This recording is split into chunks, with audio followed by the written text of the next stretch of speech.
The Burning Heart Series, Chapter 1. As she was sleeping, she dreamed again of her fragmented past, but this time was different. Opening her eyes, she saw that she was in her old bedroom. Something seemed wrong. She could smell smoke in her room, and seeing that it was coming from under her door leading to the hallway, she walked to the door and opened it, and was greeted by a wall of flame and smoke. The flames died down for a moment, and she ran out into the hallway and yelled, "Master, where are you? Master!" She made it to the stairs and went down them quickly when she heard her master call out from downstairs, "Rose! Where are you, Rose?" She made it to the bottom of the stairs and made a left to the kitchen and then saw him. "Master!" she yelled out to him. He turned around and saw her. "Rose, there you are," he said, and ran to her and then quickly hugged her and said, "We need to get out of here." Just as they were heading to the back door that led to the backyard, part of the ceiling started to collapse above them. Rose's master pushed her forward just as the ceiling started to break apart and fall. Rose quickly got back up on her feet and turned around to see that her master was now under burning debris. "Master!" she screamed. Suddenly, a bright light was illuminating her body. A few seconds later, the light faded to reveal a surprised Rose. She had evolved into a Gardevoir without meaning to. At that moment, though, she didn't care, then ran to the burning debris and started digging hastily for her master. The flames were surrounding her, and the smoke was making it hard for her to breathe. She felt like she was being cooked alive in that house, but she kept digging. She was able to uncover his right hand and head. Her master moved his head to look up at her and asked, "Rose, is that you?" She nodded her head. She was still tried to dig him out. She was able to uncover his other hand and his legs.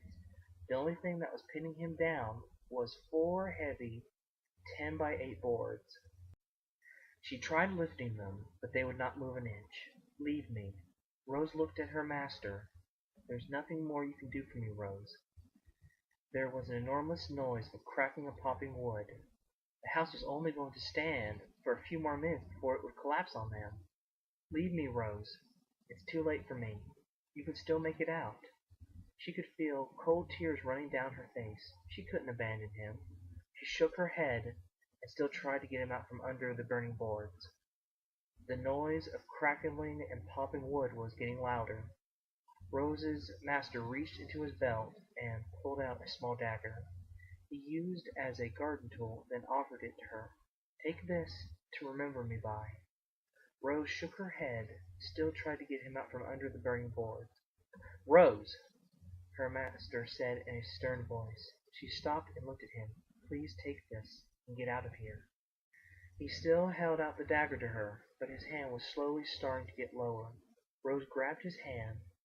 Looking into her eyes, he smiled to her as he said, "It's too late for me.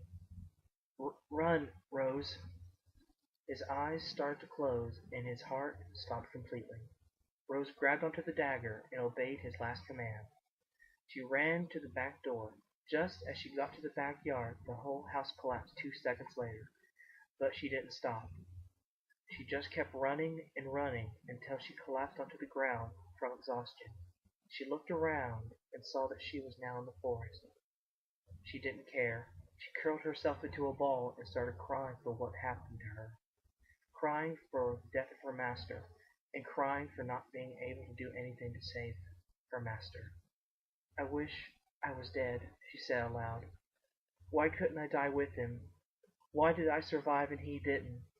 She curled herself into a tighter ball and cried herself to sleep. End of Chapter 1. This has been a Bassmegapokemonlover production.